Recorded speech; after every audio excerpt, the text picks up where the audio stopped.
하나님의 말씀 보겠습니다. 하나님 말씀은 요한복음 17장 3절입니다. 하나님 말씀은 요한복음 17장 3절입니다. 영생은 곧 유일하신 참 하나님과 그가 보내신 자 예수 그리스도를 아는 것이니이다.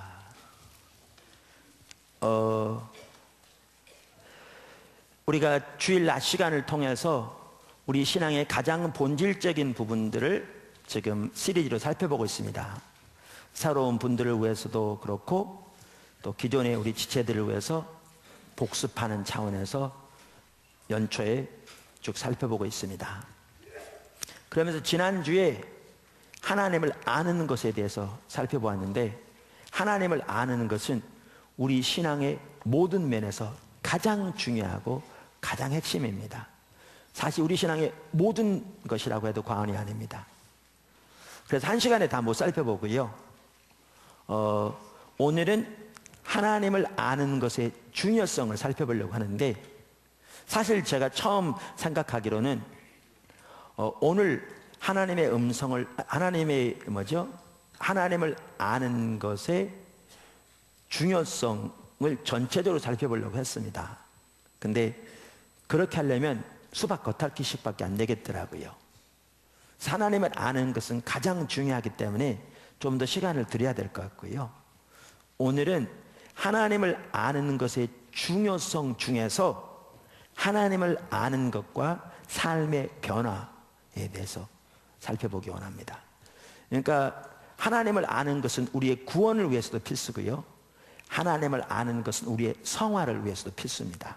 바로 그 부분, 하나님을 아는 것과 삶의 변화를 오늘 같이 살펴보고자 합니다.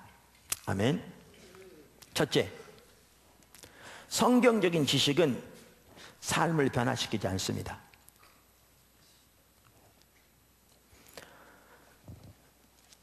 여러분, 이 성경은 하나님의 말씀입니다.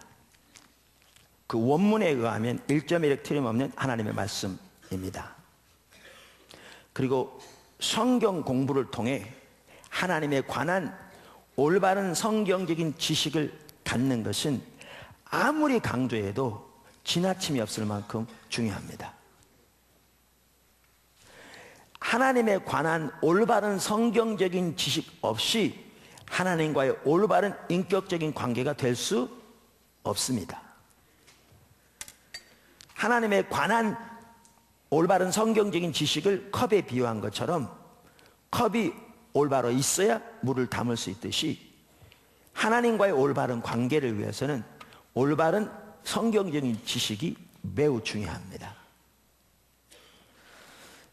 여러분, 포도나무 교회에서 그래서 주일 오후에 많은 성경 공부 프로그램을 만들어서 여러분들이 필요한 대로 가서 배우도록 하고 있는 것입니다. 주중에도 성경 공부반이 있고, 화요일 날도 여러 성경 공부반들이 있고, 또 새물결 선교 훈련원도 있고. 왜요? 이 하나하나가 하나님을 올바로 알기 위해 매우 중요하기 때문에 그렇습니다.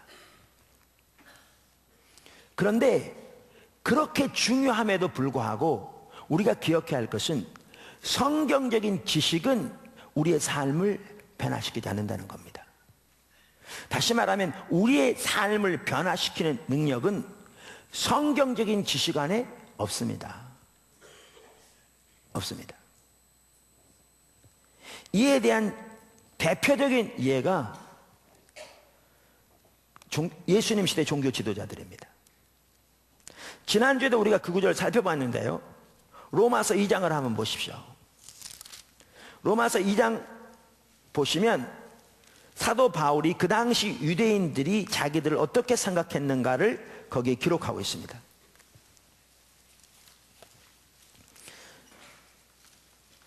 그러면 거기 로마서 2장 우리가 지난번에 살펴본 대로 거기 보시면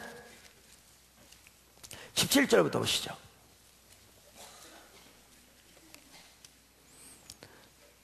유대인이라 불리는 내가 율법을 의지하며 하나님을 자랑하며 율법의 교훈을 받아 하나님의 뜻을 알고 지극히 선한 것을 분간하며 맹인의 길을 인도하는 자여 어둠에 있는 자의 빛이요 율법에 있는 지식과 진리의 모본을 가진 자로서 어리석은 자의 교사여 어린아이의 선생이라고 스스로 믿으니 이걸 보면 그들이 자기들을 어떻게 생각했는가를 기록하고 있습니다. 이 구절이 왜 의미가 있느냐 하면요, 로마서는 서기 55년에 쓰여졌는데 예수님이 서기 30년경에 사역하셨으니까 25년 차이밖에 안 됩니다. 그러니까 이 구절을 보면 예수님 당시의 종교 지도자들이 자기들을 어떻게 생각했을까를 짐작해 볼 수 있습니다.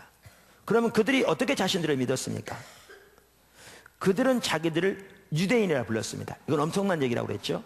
왜냐하면 그들은 온 인류를 유대인과 이방인 둘로 나눴으니까요. 뿐만 아니라 그들은 자신들이 율법을 의지하고 살고 있다고 자부했고요, 그들은 율법 안에 지식과 진리의 모본이 들어있어서 그 율법으로 교훈을 받았기 때문에 자기들은 누구보다 하나님의 뜻을 잘한다고 자부했고요, 그들은 하나님을 자랑한다고 자부했고요, 그들은 율법을 의지하며 산다고 자부했고요. 더 나아가 그렇기 때문에 그들은 소경에, 여기에 소경은 영적인 소경을 말하겠죠. 소경의 길을 인도하는 자요 어둠에 있는 자들의 빛이요, 그러니까 영적으로 어둠에 있는 자들의 빛이요 영적으로 어리석고 어린아이를 위한 랍비라고 그렇게 믿었습니다. 여러분, 이들의 또한 이만큼 그들은 성경을 잘 알았습니다.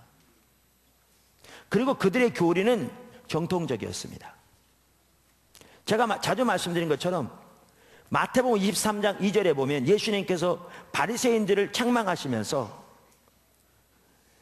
예수님의 제자들에게 하신 말씀인데, 2절은 무리들과 제자들에게 이르시되 바리새인과 서기관들이 모세의 자리에 앉았으니 너희는 저들이 하는 말을 반드시 지키라, 이렇게 기록되어 있다니까요. 우리말에 반드시란 말은 없지만 그 헬라어 단어가 그런 뜻을 가지고 있어서 영어 NIV 성경은 must라는 단어를 거기에 추가하고 있거든요. 그러니까 이만큼 그들이 교리가 잘못되었다면 예수님이 자기 제자들에게 저들이 하는 말을 반드시 지키라고 말했겠냐고요. 이만큼 이들은 성경적인 지식이 뛰어났습니다. 자기들이 빛이라고 말할 만큼. 그리고 그 교리가 옳았습니다. 근데 그 많은 교리적인 지식이 그들의 삶을 변화시키지 못했습니다. 아까 읽은 로마서 2장 바로 그 다음 절을 보십시오. 너희가 스스로 믿으니 그러면 다른 사람을 가르치는 네가 네 자신은 가르치지 아니하느냐. 저는 이게 율법주의의 가장 전형적인 특징이라고 생각합니다. 바리새인의 종교, 그러니까 율법주의, 거짓 신앙 체계의 가장 전형적인 특징은 하나님의 말씀을 다른 사람을 위해서는 갖다 댈지 몰라도 그 말씀을 자기에게는 적용하지 않습니다. 교회에서 영적인 괴물이 누군가 하면 나름대로 성경적인 지식이 많이 있어서 자기는 안다고 생각할지 모르지만 하나님의 말씀을 가지고 다른 사람은 판단하면서 그 말씀을 자기에게는 적용하지 않는, 자기가 먼저 그 말씀대로 그렇게 주님을 따라가려고 고민하고 애통하지 않는 그러한 사람들이 괴물들입니다. 자, 그 다음에 읽어보십시오. 이런 자세가 있으면 이런 결과가 나타날 수밖에 없습니다. 도둑질하지 말라 선포하는 내가 도둑질하느냐, 간음하지 말라 말하는 내가 간음하느냐, 우상을 가증히 여긴 내가 신전 물건을 도둑질하느냐, 율법을 자랑하는 내가 율법을 범함으로 하나님을 욕되게 하느냐. 기록된 바와 같이 하나님의 이름이 너희 때문에 이방 중에서 모독을 받는도다. 보십시오. 그렇게 성경적인 지식이 뛰어났는데 그리고 그 교리가 정통적이었는데 그 성경적인 지식이 이들의 삶을 전혀 변화시키지 못했던 걸 볼 수 있습니다. 우리는 마태복음 23장 예수님께서 바리새인들을 책망하신 그 구절을 보아도 동일한 것을 명백하게 볼 수 있습니다. 여러분, 성경적인 지식은 아무리 강조해도 지나침이었을 만큼 중요합니다.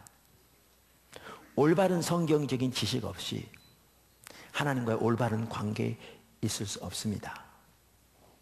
그런데 성경적인 올바른 지식이 아무리 중요할지 몰라도 우리를 변화시키는 능력은 성경적인 지식에 있지 않습니다.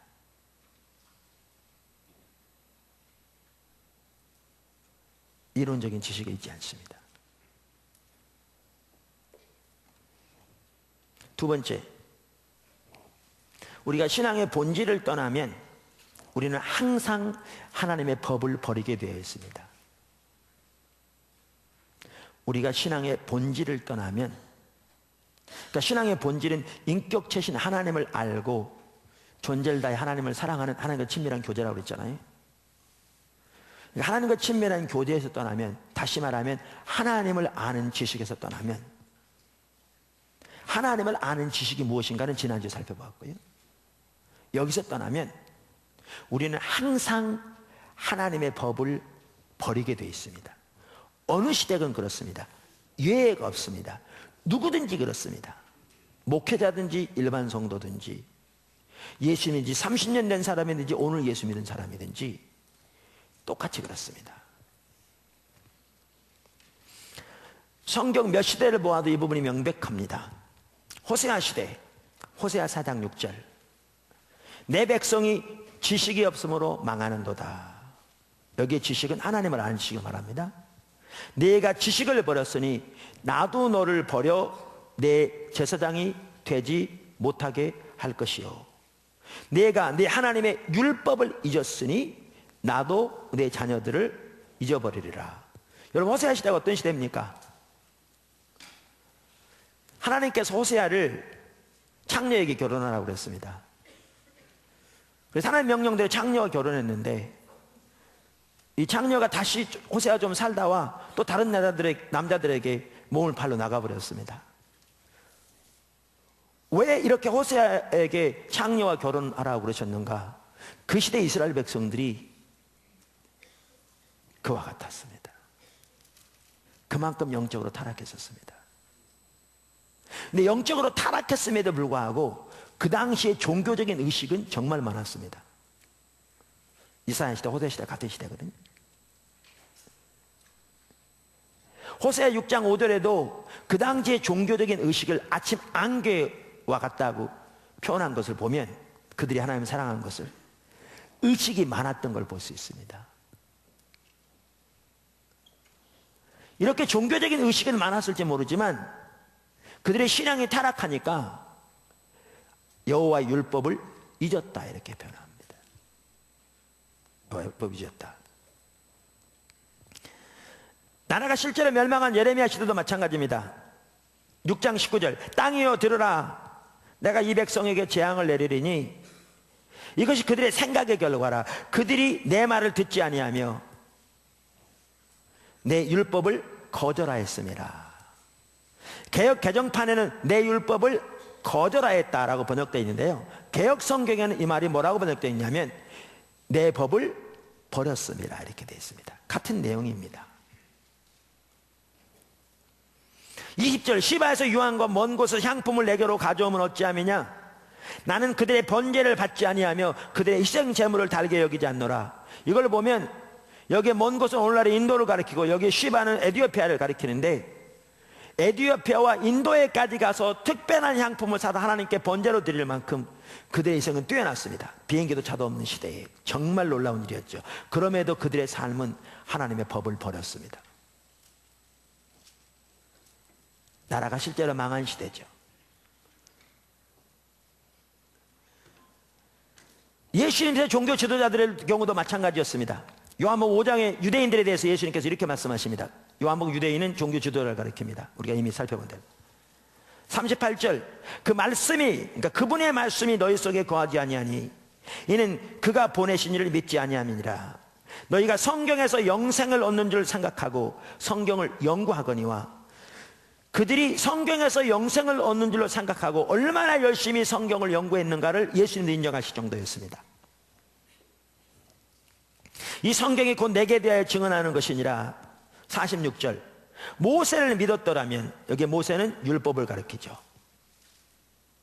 더 나아가 성경 전체를 가리킨다고 해도 과언이 아닙니다. 또 나를 믿었으리니 이는 그가 내게 대하여 기록하였음이라. 보세요, 모세가 예수님에 대해 기록했다. 그 후에 보시면 성경이 예수님에 대해서 기록했다. 율법을 가리키고 더 나아가 구약 성경 전체를 가리키기도 합니다. 구약 성경을 일반적으로 율법, 선지서, 시가서로 나누기도 하고요. 그래서 율법이 작은 의미로는 모세오경도 되지만 큰 의미로는 구약 성경 전체를 의미하기도 하죠. 자, 그러면서 뭐라고 그러냐면 47절, 그러나 그의 글도 믿지 아니하거든. 이 말은 성경도 믿지 아니하거든. 어찌 내 말을 믿겠느냐 하시느니라. 그러니까 성경도 안 믿었다 이렇게 말하고 있습니다. 그러니까 표현은 다를지 모르지만 어느 시대건 신앙이 타락하면 반드시 하나님의 법을 버리게 되어 있습니다. 어느 시대건. 세 번째, 하나님의 법을 버린다는 말의 의미. 우리 신앙의 모든 면에서 그렇듯이 이 말을 올바로 이해하려면 여기 성경에서 하나님의 법을 버린다는 말이 무슨 뜻인가를 알아야 합니다. 그래야 우리가 거기에 해당하는지, 우리는 저들과 다른지는 알 수 있죠. 만약에 그 말을 올바로 이해하지 못하면 우리 자신도 정말 심각하게 저들처럼 하나님의 법을 버린 상태에 있으면서도 우리는 전혀 그 사실을 모를 수 있습니다. 여러분, 아까 호세아 시대, 어떤 시대라고요? 내 백성이 지식이 없으므로 망하는도다. 하나님을 얻는 지식이 없어서 망했어요. 그 다음에 뭐라고요?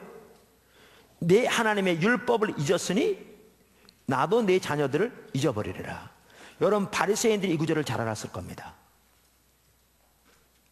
왜? 바리새인들은 자기 조상들이 하나님의 법을 버리고 우상 숭배한 거로 심판이 와서 이제는 철저하게 하나님의 말씀을 지키고자 하는 의도로 생겨난 그룹 중에 하나니까 당연히 이 구절을 잘 알았을 겁니다. 이 구절을 가지고 많이 설교했을 겁니다. 하나님의 율법이 하나님의 말씀으로서 우리의 생명과도 같은데 우리 조상들은 하나님의 율법을 잊었습니다. 그러니까 하나님의 심판이 왔습니다. 하나님의 율법을 잊으면 하나님의 심판이 옵니다. 이렇게 설교했겠죠. 당연히. 근데 자기들이 자기 조상들처럼 하나님의 율법을 잊었다는 것을 꿈이라고 생각했을까요? 그들은 성경에서 영생을 얻는 줄로 생각하고 성경을 묵상하고 연구하는 것이 그들의 직업이었는데, 서기관이 되려면 모세 오경을 암송하는 것이 기본적인 의무였다는데, 그 서기관들은 바리새인 중에 대부분 나왔는데 그들이 자기 조상들처럼 율법을 잊어서 하나님의 심판이 다가오고 있다는 사실을 꿈에라도 생각했겠냐 그 말이에요. 전혀 생각 안 했겠죠. 근데 예수님 뭐라고 말씀하시는데요? 이사야가 너희에 대하여 잘 말하였도다. 이사야와 호세아는 같은 시대라니까요. 뿐만 아니라 아까 요한복음 5장 47절에 너희가 율법도 믿지 않으면서 어떻게 내 말을 믿겠냐. 표현은 다를지 모르지만 너희가 율법을 잊어서 심판이 오고 있다는 얘기죠. 그들이 똑같은 상황에 있었는데도 그 구절을 가지고 설교하면서도 설교 수없이 했을 겁니다. 그런데 그게 자기들의 모습인 것은 이만큼도 몰랐습니다. 왜요? 그 말의 의미를 모르니까요. 우리가 오늘날도요, 이 말의 의미를 모르면 똑같습니다. 호세아 시대는 하나님의 율법을 잊었으니까 심판이 왔습니다. 예레미야 시대는 여호와의 법을 거절했기 때문에 심판이 왔습니다. 바리새인들은 하나님의 말씀을 안 믿으니까 심판이 왔습니다. 그렇게 설교하면서도 우리는, 여러분 이게 성경 하나님의 말씀을 믿으세요? 그러니까 우리는 저들과 다르다고 생각하죠.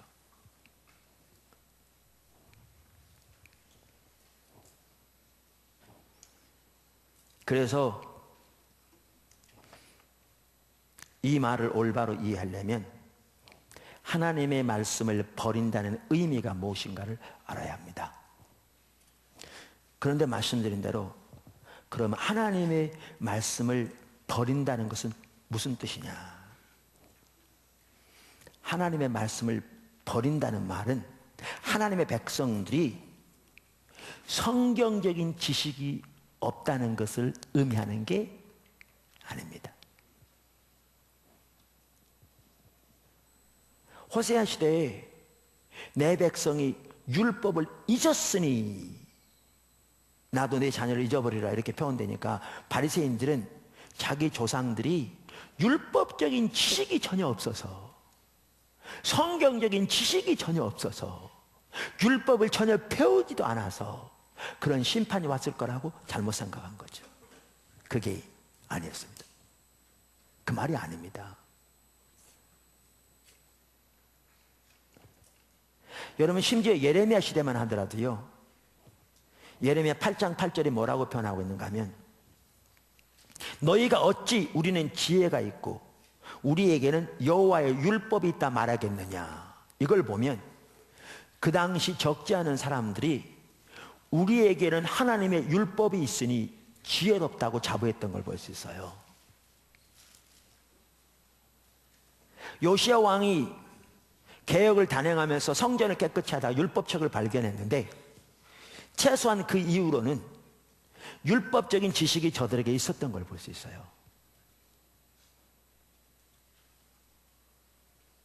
얼만큼? 우리는 여호와의 율법이 있으니 지혜롭다고 자부할 만큼. 여러분 예레미야 시대에 너희가 내 법을 버렸다고 말했는데 이 말은 성경적인 지식이 없는 것을 말하는 게 아니었습니다. 율법적인 지식이 없어서 망한다는 얘기가 아니었습니다.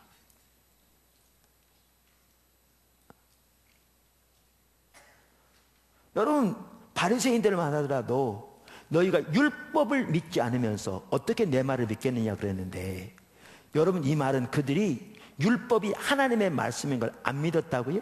그 구절 안 보셨나요? 똑같은 5장에 너희가 성경에서 영생을 얻는 줄 생각하고 성경을 상고하거니와, 그들은 그 당시 구약 성경이 하나님의 말씀으로서 그 성경 안에 영생의 길이 있음을 확신하고 영생을 얻기 위해 성경을 연구하는 것이 그들의 직업이었다니까요.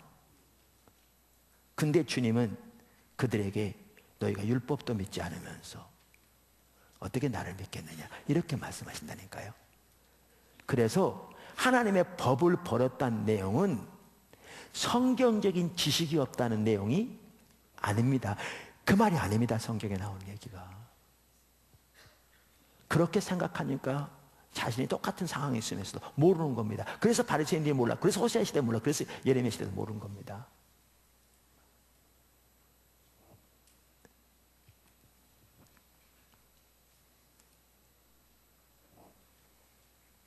네 번째인가요? 하나님은 우리의 행동의 소리를 들으십니다. 그러면 하나님의 법을 버린다는 말이 무슨 뜻인가? 이제 그걸 이해하려면 이런 부분들을 보아야 합니다. 네 번째, 하나님은 우리의 행동의 소리를 들으십니다. 우리의 말이 아니라 우리의 행동이 우리가 하나님과 하나님의 말씀에 대해서 무엇을 믿는가를 드러냅니다. 그래서 하나님을 경험하는 삶의 저자인 헨리 블랙카비 목사님도 우리의 행동이 우리가 하나님에 대해서 무엇을 믿는가를 진정으로 드러낸다 그랬죠. 제가 자주 예를 듭니다마는 나는 하나님이 전능하신 하나님을 믿습니다. 나는 확실하게 믿습니다. 나는 정말 성경에 나온 하나님 전능하신 하나님을 확실하게 믿습니다. 이렇게 말하고요. 난 하나님이 우리의 기도를 들으시는 걸 믿습니다. 난 하나님이 우리의 필요를 채우시는 하나님을 확실하게 믿습니다. 아무리 이렇게 말할지 몰라도 그게 진짜 그가 하나님을 그렇게 믿는지 드러내는 게 아니고요. 그의 삶에서 그가 어려운 환경을 당할 때 어떻게 행동하는가를 보면 그가 그걸 믿는지 안 믿는지를 드러냅니다. 만약에 그렇게 확실히 믿는다고 말했을지 몰라도 조그만 어려움만 닥쳐도 낙심하고 좌절하고 원망한다면 그는 아까 말씀드린 그 내용을 전혀 안 믿는 겁니다. 그가 진짜 그렇게 믿었더라면 절대 이렇게 행동 안 할 거거든요. 그래서 우리의 말이 아니라 우리의 행동이 우리가 하나님에 대해서 뭘 믿는가를 드러냅니다.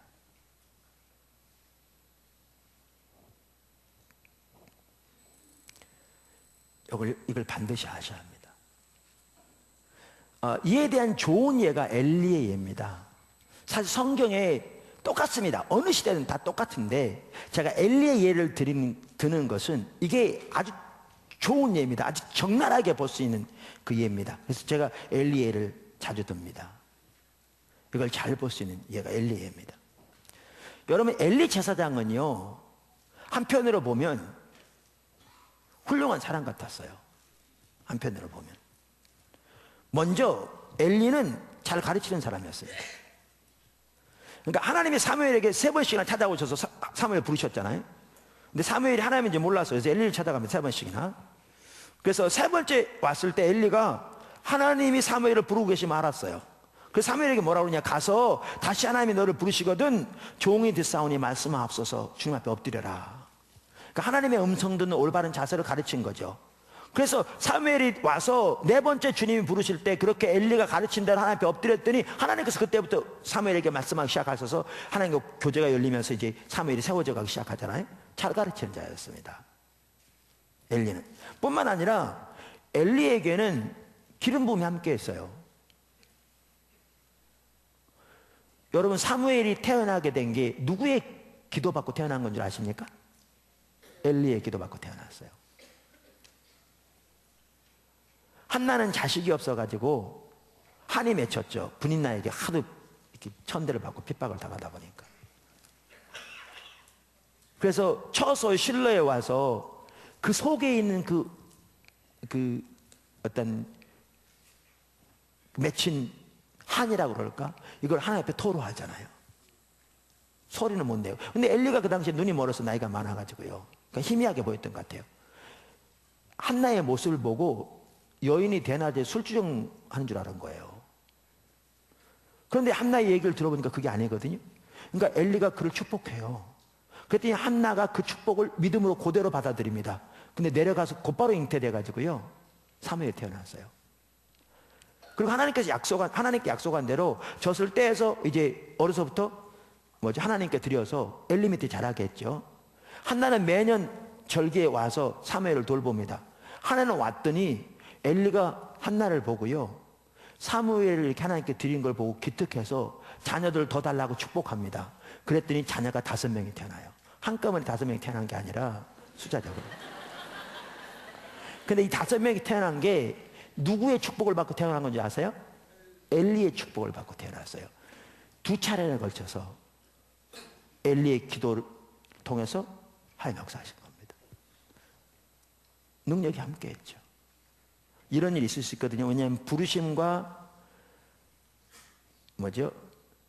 그 은사에는 후회함이 없기 때문에 사울이 하나님을 버린 다음에도 최소한 당분간은 그 전에 주었던 은사가 그대로 나타났듯이 이럴 수 있거든요. 거기다가 엘리 아들들이 악한 일을 할 때 엘리가 아들들을 꾸짖었어요. 많은 사람들이 안 꾸짖었다고 생각해요. 성경은 꾸짖었어요. 어디에 나오느냐? 사무엘상 2장 22절 이하에 나와요. 제가 읽어볼게요. 엘리가 매우 늙었더니 그의 아들들이 온 이스라엘에게 행한 모든 일과 회막문에서 수종드는 여인들과 동침하였음을 듣고 그들에게 이르되 너희가 어찌하여 이런 일을 하느냐? 내가 너희 악행을 이 모든 백성에게서 듣노라. 내 아들들아 그리하지 말라. 내게 들리는 소문이 좋지 아니하니라. 너희가 여호와의 백성으로 범죄하게 하는도다. 사람이 사람에게 범죄하면 하나님이 심판하시려니와 만일 사람이 여호와께 범죄하면 누가 그를 위하여 간구하겠느냐 하되 그들이 자기 아버지의 말을 듣지 아니하였으니 이는 여호와께서 그들을 죽이기로 뜻하셨음이라. 25절까지.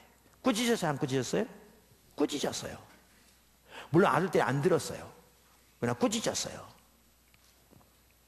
더 나아가서 엘리는요, 종교심에 있어서는 뛰어난 사람이었어요. 나중에 블레셋에게 이스라엘 백성들이 지거든요, 4장에서. 그래서 4,000명이 죽어요. 우리가 이미 살펴봤죠. 그랬더니 장로들이 왜 졌는지를 몰라요. 그 책임을 하나님께 전가해. 왜 여호와께서 오늘 우리를 블레셋 사람들을 패하게 하셨는가. 그러면서 해결책을 낸다는 게 언약궤를 메고 나가면 이길 줄 아는 거예요. 완전히 눈이 먼 거죠. 뭐가 옳은 신앙인지 모르는 거죠. 종교적인 의식을 의지하게 만드는 거죠. 근데 엘리가 그걸 내줘요. 그러니까 엘리도 눈물인 거예요. 내주고 성경에 보시면요, 길가에 앉아서 안절부절하는데 언약궤 잘못될까 봐 안절부절해요. 성경에 보시면. 근데 이제 내줬지만 어떻게 합니까? 3만 명 이상이 죽고 엘리 두 아들 죽고 그 다음에 언약궤 빼앗기잖아요. 전쟁에서 사람이 와서 엘리에게 알립니다. 대패했습니다. 제사장님의 두 아들도 전사했습니다. 언약궤를 빼앗겼습니다. 근데 성경에 보시면요, 자기의 두 아들이 죽었다는 소식을 들었을 때도 참았어요. 근데 언약궤를 빼앗겼다는 소식을 들었을 때 충격을 받아서 뒤로 넘어져서 목이 부러 죽었어요. 여러분, 엘리가 98세였으니까 그의 아들들이 아마 70대였을 겁니다. 아무리 70대라고 해도 두 아들을 하루에 전쟁터 잃은 그 충격보다 언약궤를 빼앗긴 충격이 더 컸다면 우리 생각에 이 사람은 하나님을 존중한 자입니까? 멸시한 자입니까?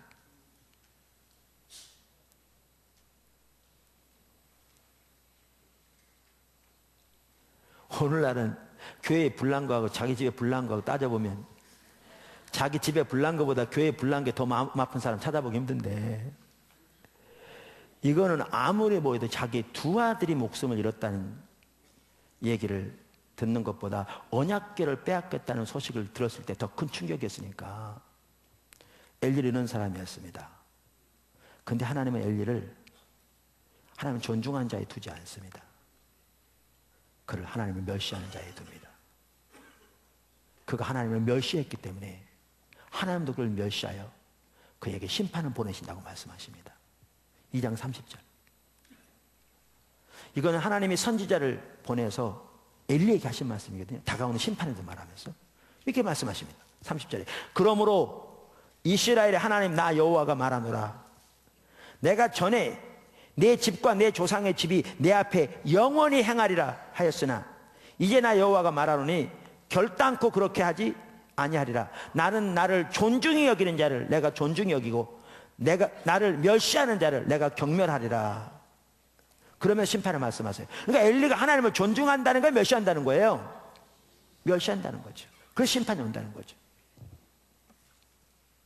우리가 보기에는 엘리는 괜찮은 사람이에요. 어떻게 보면 그 종교심은 정말 뛰어난 사람이에요. 우리보다 훨씬 뛰어난다고 해도 과언이 아니에요. 근데 하나님은 그를 하나님을 존중하는 자에 두지 않고 하나님을 멸시하는 자에 두세요. 그러면 심판을 말씀하세요. 왜 이렇죠? 우리가 이런 구절을 읽으면 우리는 이렇게 생각해요. 하나님은 높은 기준을 만들어 놓으시고 아무도 못 오를 거기에 이르지 않는다고 막 심판하시는, 이렇게 생각하는 분들이 있어요. 이런 구절들을 읽으면. 근데 하나님은 전혀 그런 분이 아니에요. 하나님은 전혀 그런 분이 아니에요. 하나님 우리의 처지를 아신 분이에요. 그럼 왜 이렇게 말씀하셨는데요? 왜 이렇게 하셨는지를 어디를 보면 아느냐면 바로 앞절을 보면 알아요. 30절 바로 앞절 29절을 보면 나와요. 알 수 있어요. 29절 하나님이 선지자를 보내서 엘리에게 하신 말씀이에요. 자 보시죠. 너희는 어찌하여, 여기 너희는 누구를 가리킵니까? 엘리와 아들들을 가리킵니다. 너희는 어찌하여 내가 내 처소에서 명령한 내 재물과 예물을 밟으며, 이게 무슨 얘기 아시겠죠? 우리 잘 아는 내용이잖아요. 엘리 아들들은 행실이 나빠 여호와를 알지 못하더라, 불량자라. 그래서 하나님께 제사를 드릴 때 어차피 화제에 남은 것은 제사장 목심에도 불구하고 그들은 드리는 제물 중에서 가장 살찌고 좋은 것들은 가져다가 자기들이 원하는 대로 지져먹고 볶아먹었죠. 종들을 시켜서. 다시 말하면 하나님께 드리는 예배를 완전히 짓밟았죠. 지금 그걸 말하는 거거든요. 너희는 어찌하여 내가 내 처소에서 명령한 내 재물과 예물을 밟으며, 짓밟으며. 그 다음에 보십시오. 내 아들들을, 이건 누구에게 하신 말씀입니까? 아까 너희는 엘리와 아들들이고 내 아들들을 나보다, 이건 누구에게 한 말이에요? 엘리에게. 내 아들들을 나보다 더 중히 여겨 내 백성 이스라엘이 드리는 가장 좋은 것으로 너희들을 살찌게 하느냐. 이걸 보면 중요한 걸 볼 수 있어요. 그게 뭐냐 하면 엘리가 말로는 자녀들이 꾸짖었어요, 안 꾸짖었어요? 꾸짖었어요. 꾸짖었지만 저들이 말을 듣지 않고 그 악행을 행할 때 그대로 방치했을 뿐만 아니고요. 방치했을 뿐만 아니고 아들들이 하나님께 드리는 예배를 완전히 짓밟고 고기를 가져다가 자기들 마음대로 지져먹고 볶아 먹을 때 누굴 드린 걸 볼 수 있냐면 엘리에게 드린 걸 볼 수 있고요. 엘리가 말로는 자식들을 꾸짖었을지 모르지만 방치할 뿐만 아니라 그 고기를 가져다 줄 때 실제 삶으로는 하나님의 예배를 짓밟는 일에 동참하고 있었던 걸 볼 수 있어요. 여기 보십시오. 높은 기준을 말하는 게 아니고요. 엘리는 그의 삶으로는 그의 아들들과 함께 하나님께 드리는 예물과 제사를 짓밟는 일에 동참하고 있었어요. 만약에 엘리 속에 하나님을 경외함이 있었더라면, 하나님의 경외함과 신앙의 본질은 같이 갑니다. 경외함이 있었더라면 자기가 제사장으로 있는 한 그 아들들이 하나님께 드리는 예배를 그렇게 짓밟는 것을 절대로 용납하지 않았을 겁니다. 자기가 그들을 말리다가 나이가 많아서 힘이 없어 그들의 손에 죽임을 당할지언정 그가 살아있는 동안에는 하나님께 드리는 예배가 그렇게 짓밟혀지도록 절대로 용납하지 않았을 겁니다. 그 속에 하나님을 경외함이 있었다면. 말로는 꾸짖었을지 모르지만 실제 삶으로는 하나님께 드리는 예배를 짓밟는 일에 동참하고 있었습니다. 하나님은 우리 행동의 소리를 들으십니다. 엘리는 실제 삶으로는 하나님께 드리는 예배를 짓밟는, 다시 말하면 여호와를 멸시하는 자리에 있었습니다. 그래서 하나님 이렇게 말씀하십니다.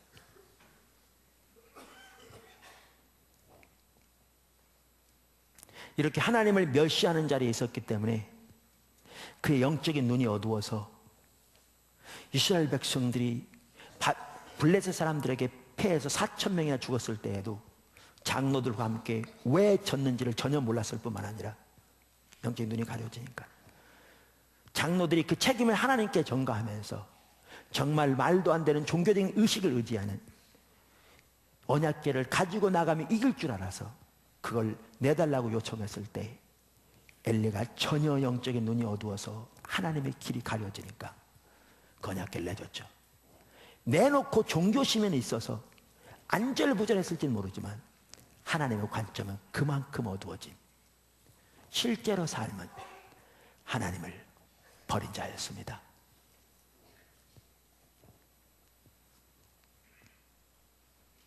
이걸 보셔야 우리 현실이 보입니다.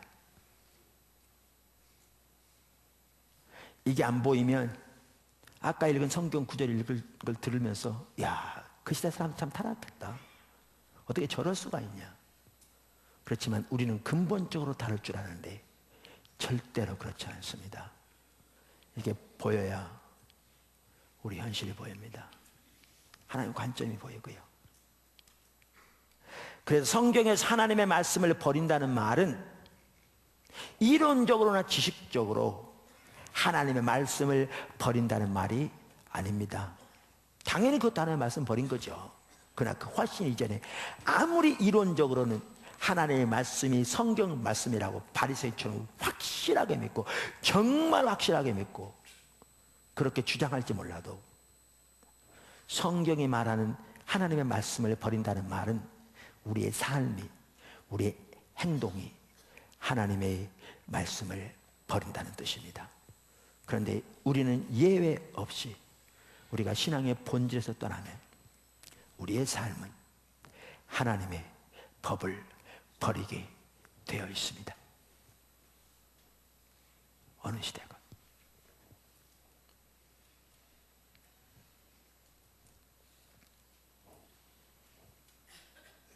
다섯 번째인지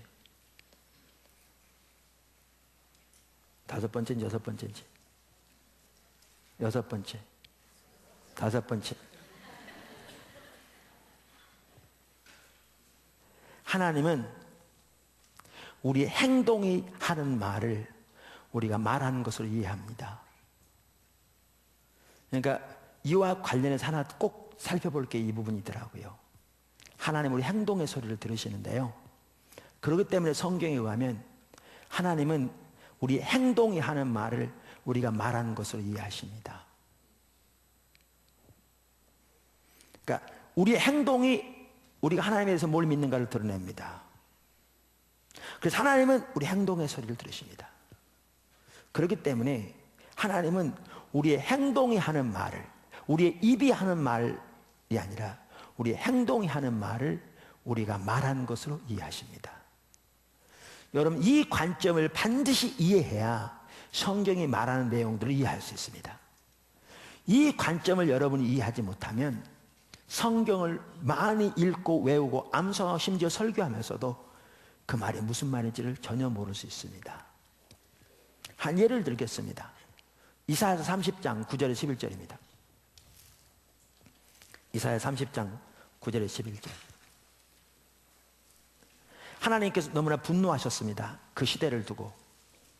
그러면서 이사야에게 그 시대의 악행을 기록해서 후대에 남기라고 말합니다. 사실 그래서 이사야서 같은 성경이 쓰여지게 된 겁니다. 자, 보십시오. 8절. 이제 가서 백성 앞에서 서판에 기록하며 책에 써서 후세에 영원히 있게 하라. 대저 이는 패역한 백성이요 거짓말하는 자식들이요 여호와의 법을 듣기 싫어하는 자식들이라. 그들이 선견자에게 이르기를, 선견하지 말라, seer라는 말인데 선지자 같은 의미입니다. 선지자에게 이르기를 우리에게 바른 것을 보이지 말라, 우리에게 부드러운 말을 하라, 거짓된 것을 보이라. 너희는 바른 길을 버리며 첩경에서 돌이키라. 이스라엘의 거룩하신 이로 우리 앞에서 떠나시게 하라 하는도다. 우리말은 끝까지 읽어봐야 이렇게 알아요. 하는도다. 근데 이 말이 이 뜻입니다. 저들의 악행을 기록하라는 거예요. 그러면 저들은 여호와의 법을 듣기 싫어하며 거짓말하는 자식이라고, 패역한 백성들이라고. 그러면서 그들이 뭐라고 말하느냐?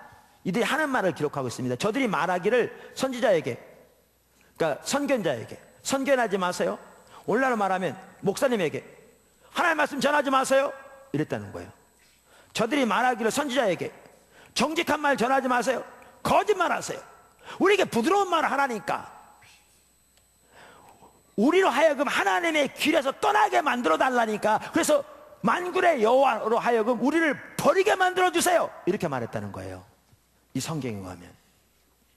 이런 구절 읽으면 우리는 이렇게 생각해요. 가도 막 가는구나. 아니, 어떻게 하나님의 사람들이 이렇게 말할 수 있나?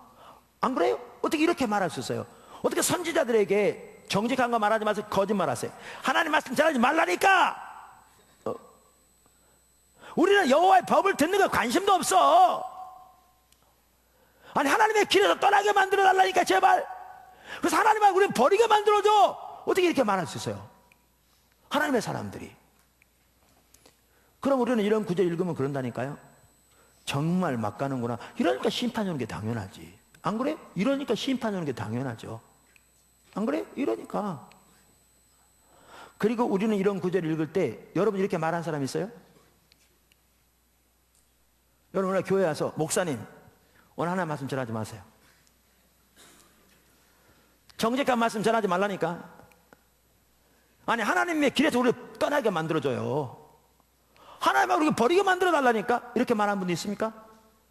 그렇게 말하려면 뭐 때문에 교회 온대요?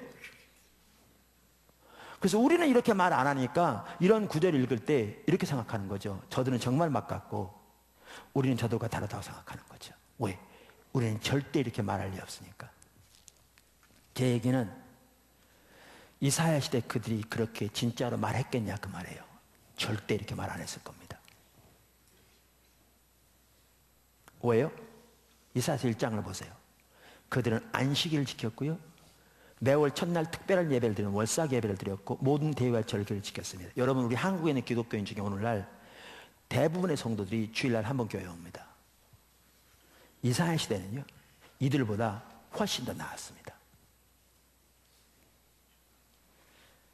오늘날 한국에 있는 기독교인 중에 많은 분들은 11조도 안 드립니다. 성경에는 11조 드리지 않으면 거짓말이라고 했고요. 우리의 모든 소유가 하나님의 것이라고 했는데 11조도 안 드리면 그건 말짱 거짓말이죠. 근데 이스라엘 시대는 숫송아지, 순염소, 어린 양 등 가장 살지고 가장 좋은 것을 무수 드렸습니다. 오늘날 한국의 기독교인들보다 절대로 못하지 않았습니다. 그 면에서는 저들은 많이 기도하고 많이 금식했습니다. 그럼 그들이 이렇게 얘기했겠습니까? 이렇게 얘기하려면 뭐 때문에 그 엄청난 헌금을 드린답니까? 아니 하나님을 하여금 자기를 버리게 만들어 달라고 요청할 정도면 뭐 때문에 예배를 드리고 뭐 때문에 많은 기도를 하고 뭐 때문에 많은 재물을 드리냐고요. 절대로 이렇게 얘기했을 리가 없습니다. 절대로. 그럼 더 심각한 것은 하나님은 저들이 하지도 않은 말을 했다고 하는 분입니까? 더욱도 아니죠. 이 두 개를 봐야 이 말의 의미를 합니다. 이들은요 그들의 입으로는 절대로 이 말 안 했습니다. 했을 리 없습니다. 그런데 하나님은 우리의 입으로 하는 말을 들으신 게 아니고요. 그것도 듣죠. 제 얘기는 보다 근본적으로 하나님은 우리의 입으로 하는 말을 우리가 말한 것을 이해하지 않으시고요. 우리의 행동에 하는 말을 우리가 말한 것으로 이해합니다. 그들은 그들의 삶에서 하나님의 법에 대해서는 관심도 없었습니다. 오늘날 대부분의 한국의 기독교인들은 하나님의 법에 대해서는 관심조차 없습니다. 그들은 자기 목적 성취되는만 관심이 있었습니다. 오늘날 대부분의 한국의 기독교인들이 그렇습니다. 그래서 그들은 자기들의 목적에 부합한 축복의 메시지만 원했습니다. 그것을 거짓이라고 말하는 거죠. 우리가 이미 살펴본 대로. 그리고 그 삶에서 돌이키지 않으면 그래서 그들은 하나님의 길을 떠나서 하나님이 그들을 버릴 수밖에 없는 그 자리로 가는 건데 절대로 이들이 이렇게 말하지 않았습니다. 근데 그들의 행동은 정확하게 이렇게 말하고 있었습니다. 그래서 하나님은 그들이 이렇게 말했다고 하시는 겁니다. 이와 같이 하나님은 우리의 행동이 하는 말을 우리가 말한 것으로 이해하십니다. 그러면 여러분 그런 관점에서 저와 여러분이 하나님께 대해서 하고 있는 말이 어떤 말인가를 한번 살펴보시면 오늘날 정말 두려울 정도입니다. 정말 하나님의 자비와 긍휼이 절박하게 필요한 때입니다. 우리는 호세아 시대, 예레미야 시대 바리새인들 보고 우리는 다르다고 생각했죠. 제가 지금도 기억이 나는 게요. 젊었을 때 마태복음 23장 화로다 외식하는 서기관들과 바리새인들이요. 그 구절 읽으면서 이런 게 느껴졌던 기억이 나요. 지금도. 어떤 부분은 우리에게도 해당돼요. 근데 어떤 부분은 우리에게는 해당 안 되더라고요. 포도나무 교회가 개척될 때 초기에 그 시점에서 마태복음 23장 나오는 바리새인들을 거의 저주에 가까울 만큼 책망하신, 예수님 아무도 저주하지 않았어요. 그만큼 강력하게 책망하신 거죠. 돌아오도록. 그 구절을 읽으면서 느껴졌던 바가, 예수님이 바리새인들을 책망하신 그 7가지가 나오는데 그 중에 단 하나가 우리에게 해당한다는 게 없을 만큼 우리가 똑같은 상태에 있는 게 보여지더라고요. 지금은 그 구절을 보면 예수님이 바리새인들을 꾸짖는 것은 우리에겐 오늘날 문제도 안 되는 것도 많습니다. 잔치에 상석에 앉기 원하며 랍비라 칭함을 받기 원하며 이런 것들은 오늘날 더 이상 문제거리가 되지 않는 정도입니다. 무슨 말이냐면 오늘날의 교회는 바리새인들보다 훨씬 더했으면 더했지 전혀 덜하지 않는 가운데 있는데 우리는 그들처럼 심각한 상태에 있다는 사실조차 모릅니다. 지난번에 살펴본 것처럼 너희가 율법도 안 믿으면서 어떻게 내 말을 믿겠느냐, 이 말은 이론적으로 안 믿는 걸 말하는 게 아니라니까. 그들은 성경에서 영생을 얻는 줄 생각하고 성경을 상고했다니까요. 그들이 성경이 하나님의 말씀인 걸 안 믿었으면 그렇게 했겠습니까? 우리보다 훨씬 뛰어나게 잘했는데 그 말은 그들의 행동이 안 믿었단 말입니다. 제가 늘 말씀드린 대로 우리는 하나님이 살아계심을 믿는다고 말합니다. 하나님 앞에 서면 우리가 죽으면 하나님 앞에 설 것을 믿는다고 말하고요. 하나님 앞에 서면 이 땅에 산 것으로 선악간에 심판을 받을 것이라고 그걸 믿는다고 말합니다. 이거는 성경에서 가장 기본적인 내용들인데 오늘날 우리가 이 3가지만이라도 진짜로 믿으면 우리가 절대로 이렇게 안 살 거라니까요. 우리의 대부분은 절대로 이렇게 목회 안 할 거라니까요. 우리는 바리새인 정도가 아니고요, 정말 더 심각하게 하나님의 말씀을 안 믿습니다. 이론적으로 믿을지 몰라도 삶은 전혀 안 믿습니다. 그러면서 그 말이 무슨 말인지는 모르니까 우리는 더 심각한 데 있으면서도 그게 우리의 모습인 것은 이만큼 더 모릅니다. 그만큼 심각합니다. 그만큼.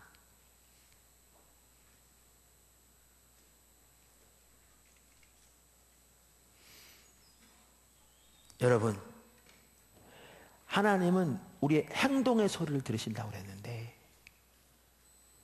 이 부분을 좀 더 볼 수 있는 구절이 어디냐? 그게 말라기서입니다.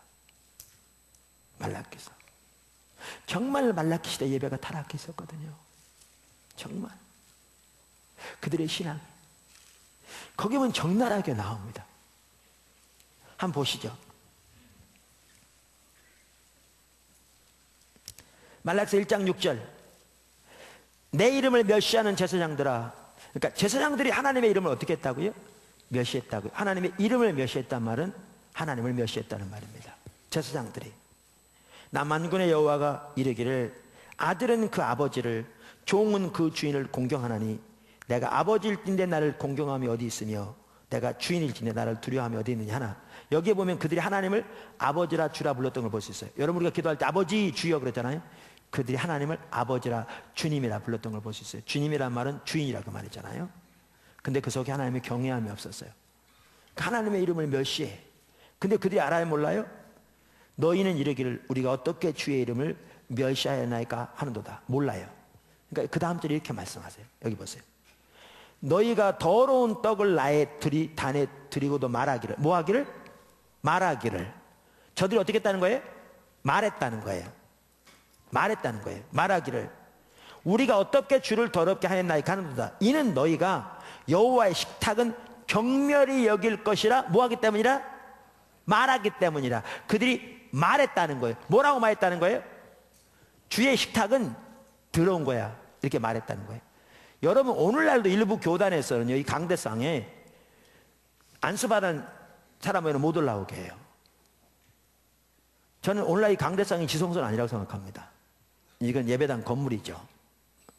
그런데 구약 성경에 예루살렘 성전, 그 거룩한 성전에 제사장들이 이 식탁은 더러운 거야, 이렇게 말했다는 거예요. 막가죠. 아니, 하나님의 제단을 두고 이건 경멸이 여기니 더러운 거야, 그랬다는 거예요. 그렇게 말했다는 거예요. 그래서 하나님은 멸시했다는 거예요. 근데 제 얘기 들어보세요. 그들이 입으로 그렇게 말했겠습니까? 여러분, 어느 제사장들이 하나님을 아버지라 부르고 하나님을 주님이라 부르는 그들이, 아니 그 거룩한 성전을 두고 이거 더러운 거야, 이건 경멸이 여길 거야, 이렇게 말했겠어요? 그리고 설령 그들이 입으로 진짜 그렇게 말했다면 자기들이 하나님을 멸시한 걸 왜 몰랐겠어요? 여러분, 그들은 절대로 이렇게 말했을 리 없습니다. 근데 주님은 말했대요. 왜요? 그들 행동은 그렇게 말하고 있었어요. 좋은 거는 자기가 갖고 어차피 값없고 쓸모없고 병든 거 이런 거는 하나님께 드림으로써 그들이 말로는 하나님이 아버지라 하나님이 주님이라 말했을지 몰라도 그들의 행동은 이 제단은 더러운 거야, 경멸이 여겨도 돼 라고 말하고 있었어요. 주님이 그러시는 거예요. 너희가 내 이름을 멸시하고도 어떻게 멸시하였까 하였나이까 하는도다. 이는 너희가 이 제단은 경멸이 여길 것이라 말하기 때문이라.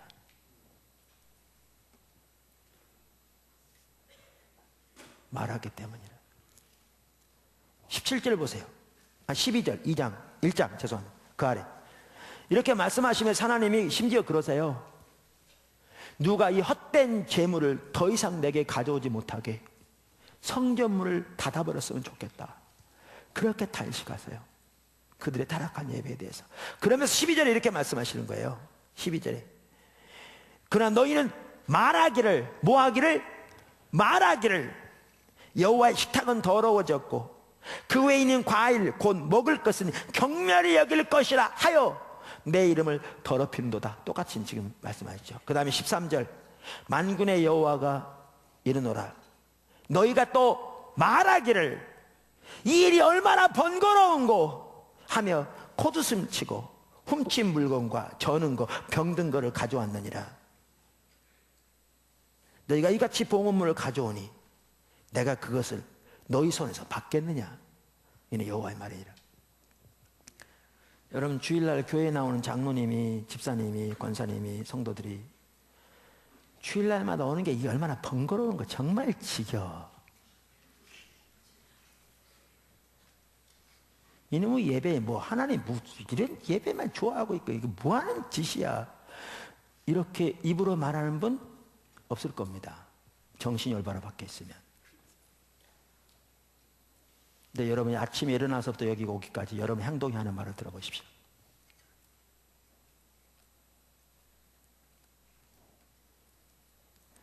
이 시대에 그렇게 그들이 말했대요.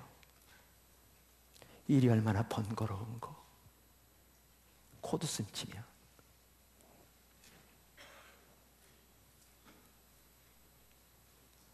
여러분, 오늘날이요 절대 이 시대보다 낫지 않아요. 절대 안 나아. 근데 우리는 몰라요. 이 구절을 읽으면서 이 말이 하나님은 우리의 행동이 하는 말을 말하는 것으로 여기시는 그 하나님의 관점을 모르기 때문에.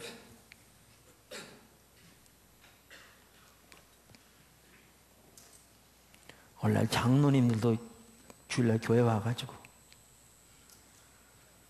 예배 시간 성경에 1시간 드리라는 말이 있지도 않은데 1시간만 지나면 줄을 틀고 앉아있으면서 하나님께 뭐라고 말하고 있나 보세요. 제 얘기는 에베소 오면 기도해야 옳다는 얘기는 안 해요. 우리의 지금 태도와 자세가 하나님께 뭐라고 얘기하고 있나 들어보시라고요.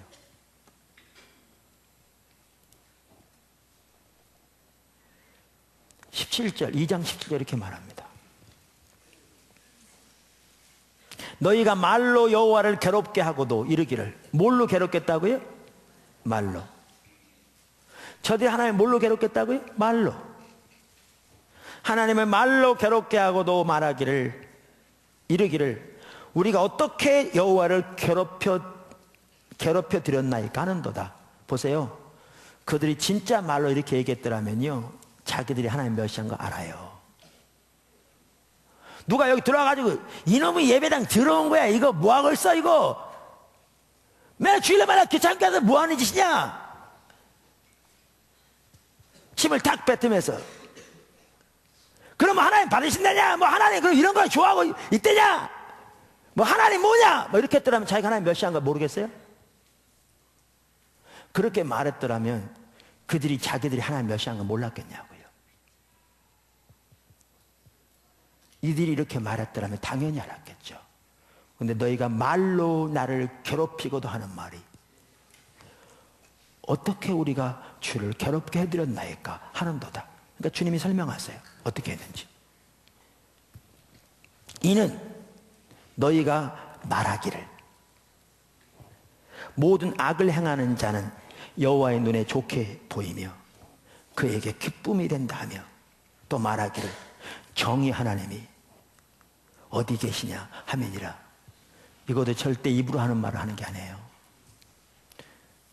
그들의 행동이 뭐라고 말했냐, 주님 법대로 살아가면 뭐 좋은 일 있냐, 봐라 세상이 잘 안 되지 않냐, 세상이 잘 되려면 적당히 타협하면 살아야지,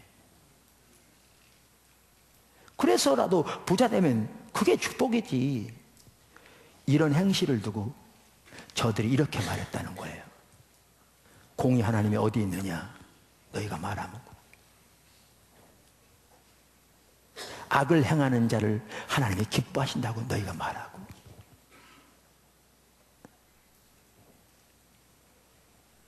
그것이 하나님께 기쁨이 된다고 너희가 말함으로써 나를 괴롭혔다.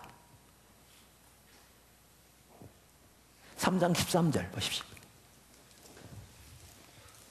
여호와가 이르노라 너희가 완악한 말로 나를 대적하고도 이르기를, 완악한 말로 나를 대적하고도 이르기를, 우리가 무슨 말로 주를 대적하나이까 하는도다. 계속 모르는 거죠. 분별력 가려지니까요. 14절 이는 너희가 말하기를 여호와를 섬기는 것이 헛되니. 여러분 오늘날 우리들이 하는 말을 한번 들어보세요. 행동이 하는 말. 여호와를 섬기는 것이 헛되니. 만군의 여호와 앞에서 그 명령을 지키며 슬프게 행하는 것이 무엇이 유익하리요? 지금 우리는 교만한 자가 복되다 하며 악을 행하는 자가 번성하며 하나님을 시험하는 자가 화를 면한다 하노라. 주님의 말씀대로 살아봐야 별 볼 일이 있냐? 주님 뜻대로 살아봐야 그게 무슨 의미가 있냐? 뭐 나오는 게 있냐? 적당히 세상의 방법대로 살아서 번성하며 복받으며 잘 사는 것이 그게 좋은 게 아니냐? 그렇게 악한 일을 할지라도 하나님은 심판 안 하셔. 이렇게 말했다는 거예요. 입으로 말한 게 아니고요, 그들의 행동은 실제로 그렇게 말하고 있었다는 겁니다. 오늘날이요, 대부분의 성도들은 이거보다 더 심한 말을 하고 있습니다. 근데 그렇게 하고 있는지 모릅니다. 이 말의 뜻이 무엇인지를 모르기 때문에 너희가 이렇게 말하고도 나를 괴롭게 하고도 우리가 어떻게 주를 괴롭게 해드렸나이까 하는도다. 그는 하나님은 아버지라 주라 부르기 때문에. 여러분 이처럼 하나님은 우리 행동이 하는 말을 우리가 말한 것으로 여기십니다. 왜? 그 말이 진실한 말이기 때문에. 그리고 그런 관점에서 오늘날 우리들의 모습을 보면 정말 우리는 이사야 시대보다 더 심각하고요, 제가 보기에는 말라기 시대보다 더 심각했으면 심각하게 덜 심각하지 않고요, 예레미야 시대보다 절대로 낫지 않습니다. 예수님 시대 바리새인보다는 더했으면 더했지 덜하지 않습니다. 마태복음 23장에 예수님께서 바리새인 책망하신 말씀 중에 상당수는 우리는 더 이상 죄로도 안 여긴 거라니까요.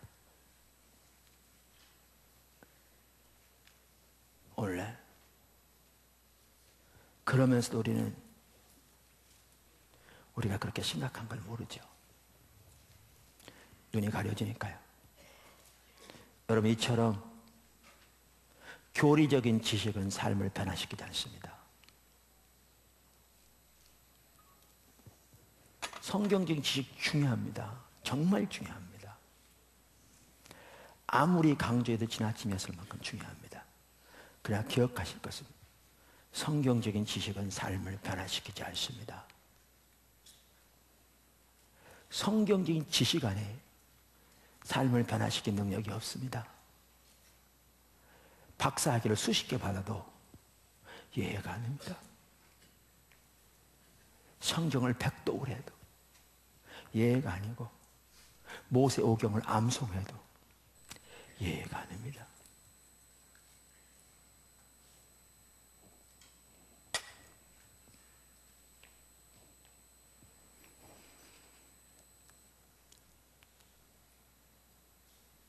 어떤 목사님이 그러시더라고요. 미국에 있는 한인교회 목사님인데 그 교회가 청장년 출석서 1000명이 넘는 교회였고요. 매주 새로운 성도들이 등록하는 그런 교회였어요. 그분이 그러더라고요. 자기가 설교할 때 성도들이 은혜 받는 게 눈에 보인대요. 왜 어떤 성도는 눈물 흘리면서 듣고 이렇게 하니까. 근데 그분이 그러더라고요. 왜 성도들의 삶이 변하지 않는지 모르겠다고. 그게 고민이라고 하더라고요. 성경적인 지식은 사람을 변화시키지 않습니다. 감동적인 메시지가 사람을 변화시키지 않습니다. 감동적인 예화가 사람을 변화시키지 않습니다. 반면에 6번째인지 7번째인지 7번째, 6번째, 주님의 영광을 보는 것은 우리에게 근본적인 삶의 변화를 가져다 줍니다. 그러니까 하나님을 아는 지식은, 하나님에 관한 지식은 우리에게 변화를 가져다 주지 않지만 하나님을 아는 지식은, 하나님과 친밀한 교제는, 하나님의 영광을 보는 것은 우리에게 근본적인 삶의 변화를 가져다 줍니다. 그러니까 하나님을 아는 지식이 하나님에 관한 지식이 아니라 하나님을 아는 지식이 우리의 삶을 변화시키는 능력입니다. 이에 대한 좋은 예가 스데반입니다. 신약성경 사도행전에 나오는 스데반은 우리가 잘 아는 대로 사도행전 7장에 보면 유대인들이 그를 돌로 치거든요. 그래서 돌에 맞아 죽어가면서도 저들을 용서해요. 그리고 자기 영혼을 주님께 맡겨요. 여러분, 사도행전 7장 60절에 보면요, 스데반이 죽으면서 이렇게 하나님께 기도한 내용인데 그 구절을 누가복음 23장 34절과 딱 대조해 보면 예수님이 십자가에 못 박혀 돌아가시면서 하신 기도와 똑같아요. 그러니까 스데반은 죽으면서도 주님을 본받은 거죠. 근데 제 얘기 잘 들어보세요. 어떻게 해서 스데반이 그렇게 주님을 본받을 수 있었을까요? 평소 때도 나는 주님을 본받아야 돼. 나는 죽을 때에도 주님을 본받는 삶을 살 거야. 그렇게 결단하고 그렇게 기도하고 주님 저를 도와주셔서 주님을 본받는 삶을 되게 해주세요. 그래서 그랬을까요? 그런 결단도 필요해요. 그런 기도도 필요하고. 그러나 우리의 결단만 가지고 안 됩니다. 여러분도 주님 닮겠다 그러면서도 다른 사람이 여러분에게 조그만 불이익만 줘도 분노를 내고 상대방 욕하고 2배를 갚고 용서하지 않고 미워하고 온갖 일을 다 하잖아요. 아니, 돌에 맞아 죽는 것 정도가 아니라 조그만 불이익만 당해도. 근데 다짐하는데도 왜 안 되죠? 다짐도 중요하지만 다짐만 가지고 안 돼요. 스데반이 그렇게 할 수 있었던 이유가 뭔지 아세요? 하나님이 핍박을 당하는 스데반에게 하늘문을 여시고 주님의 영광을 그에게 보이셨어요. 성경에 보시면 예수님이 하나님 보좌 우편에 서신 것을 스데반이 보았다 그랬어요. 무슨 말이냐? 하나님의 본체로서 하나님과 동등된 분이시되 동등됨을 취할 것을 여기지 아니하시고 이 땅에 종의 형체를 가져 인간으로 오셨고 우리 인간의 죄를 위해 십자가에 못 박혀 돌아가신 예수님, 그걸 알지 못하고 온갖 비방과 징후와 분노를 가지고 예수님을 대적하는 그들을 중심에서도 용서하고 그들을 위해 기도하고 하나님께 자기 영혼을 맡긴 예수님, 그리고 십자가를 통해 인류의 죄를 사하시고 부활하사 하나님의 영광의 보좌 우편에 앉으신 그 예수님, 그 예수님이 스데반을 기다리시는, 그리고 그 예수님의 영광을 스데반에게 보이셨을 때 스데반은 예수님처럼 기꺼이 그렇게 상대방을 용서하고 자신을 하나님께 맡기고 그렇게 설 수 있었어요. 주의 영광을 보았기 때문에 그게 가능했어요. 우리가 주님에 관한 교리적인 지식은 우리를 삶을 변화시킨 능력이 없지만 살아계신 주님의 영광을 보는 것은, 주님을 아는 것은 우리에게 근본적인 변화를 가져다 줍니다. 그러니까 조나탄 에드워즈 목사님이 늘 그렇게 기도했대잖아요. 하나님, 제 눈에 영원한 나라에 대한 인을 쳐주세요. 그러면 세상의 모든 영화는 희미하게 보일 것입니다. 하나님 나라의 그 영광, 하나님의 영광을 그가 더 본다면 세상의 영화는 태양빛 앞에 있는 하나의 촛불에 불과한 것처럼 하찮은 것에 불과할 것이라 그 말이죠.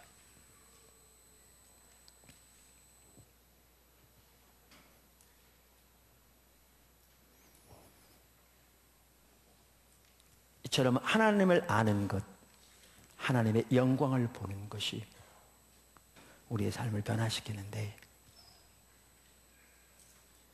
성경에 의하면 신약시대의 모든 하나님의 백성들은 하나님의 영광을 볼 수 있습니다. 그게 고린도서 3장 18절입니다. 사실 성화와 관련해서 아주 중요한 구절이죠. 여러분 한번 보십시오. 우리가 다 수건을 벗은 얼굴로 거울을 보는 것 같이 주의 영광을 보매 그와 같은 형상으로 변화하여 영광에서 영광에 이르니 곧 주의 영으로 말미암음이니라. 여기에 우리가 다 아는 신약시대 성도들을 가리킵니다. 수건을 벗은 얼굴로, 이 말은 고린도서 3장을 보시면 그 위에 보시면 구약과 대조해서 하는 말입니다.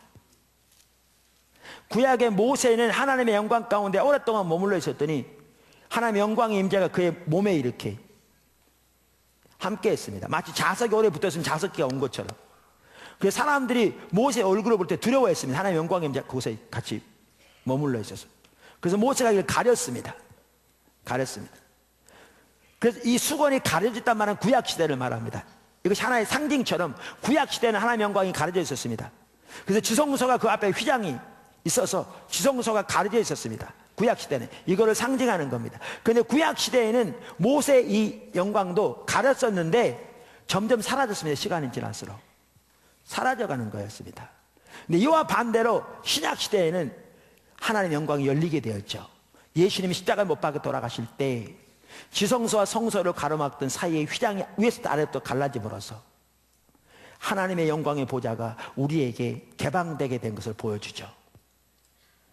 그래서 성경에 보면 예수님의 몸을 휘장이 예수님 몸을 비유한다고 말하면서 그 지성소는 바로 하나님의 영광의 보좌를 상징하는 그림자인데, 예수님이 몸을 찢으심으로 그 사이로 하나님의 보좌가 열리게 된 거죠. 신약 시대에는 우리가 다 수건을 벗은 얼굴로 주님의 영광을 볼 수 있게 되죠. 주님의 십자가의 보혈의 공로를 의지해서.